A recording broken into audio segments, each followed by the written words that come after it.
हुए सभी सरपंच साहब, एक्स सरपंच साहब, गांव के जिम्मेदार साहब, आज जिस तरीके का माहौल फिरोजपुर झिरका विधानसभा में दिखाई दे रहा है, मैं बड़ी हैरत और ताज्जुब में हूं कि 5-5 किलोमीटर से नौजवान साथी नारे और झूमते और गाते हुए आ रहे हैं और थकान का उनके चेहरे पर कोई शिकन तक नहीं। ये जोश और ये उत्साह कहीं ना कहीं आप लोगों के अंदर एक आग भरी हुई है और वो आग उस कांग्रेस के प्रशासन और खिलाफ और कांग्रेस के उस विधायक के खिलाफ,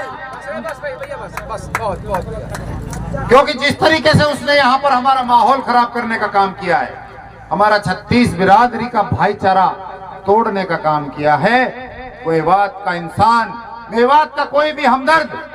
ऐसी राजनीति नहीं चाहेगा कि मेवात का आपसी भाईचारा टूटे,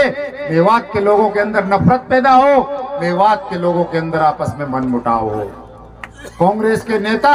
हमारे अंदर फाड़ डालना चाहते हैं, हमारे अंदर विरोध करना चाहते हैं, लेकिन मैं उनको कहना चाहता हूं,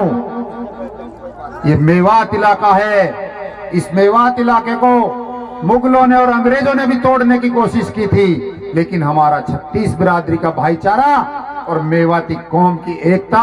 और मेवाती कौम की ताकत के सामने अंग्रेज और मुगल भी भाग करके चले गए। आज ये बरगला रहे हैं। मैं पूछता हूं इनसे,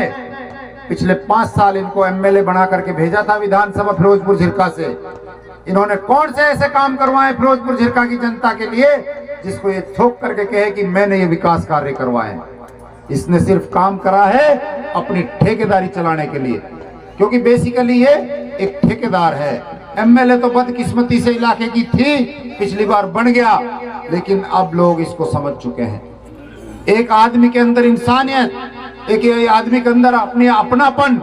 जिसके अंदर कुछ भी नहीं है, ना कौम के लिए जज्बा है, ना कौम के लिए अपनापन है। जब कौम को जरूरत होती है, जब कौम को, इलाके को इसके नुमाइंदे की अपनों की जरूरत होती है, तब तो ये दुबक जाते हैं अजमेर और जयपुर में जाके, पीछे से अपनी राजनीति चमकाते हैं। अरे कौम के हमदर्द हो तो कौम के लोगों के बीच में रहो, कौम के लोगों की बात सुनो और कौम के इलाके की अवाम की बात को रखो। अब बात ये आती है कि भारतीय जनता पार्टी ने मुझे टिकट दे करके आपके बीच में भेजा है और मैं भारतीय जनता पार्टी का प्रत्याशी हूं, मुझे इस बात पर फख्र है,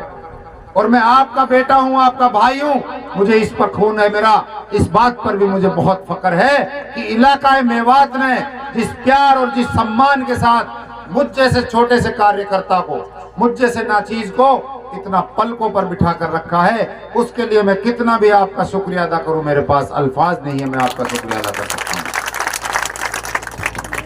कुछ लोग कहते थे कि बीजेपी है यार, बीजेपी ने तो वोट कम चढ़े हैं हमारे, पहले कहते थे, लेकिन आज जो आप लोगों का जोश, जो उत्साह, ये अपना आप में इस बात का सबूत है कि आप ना बीजेपी को देख रहे हैं, ना कांग्रेस को देख रहे हैं, आपने अपने भाई को, अपने नसीम को देखा है। इसके लिए मैं आपका तहे दिल से शुक्रिया अदा करता हूं। दोस्तों,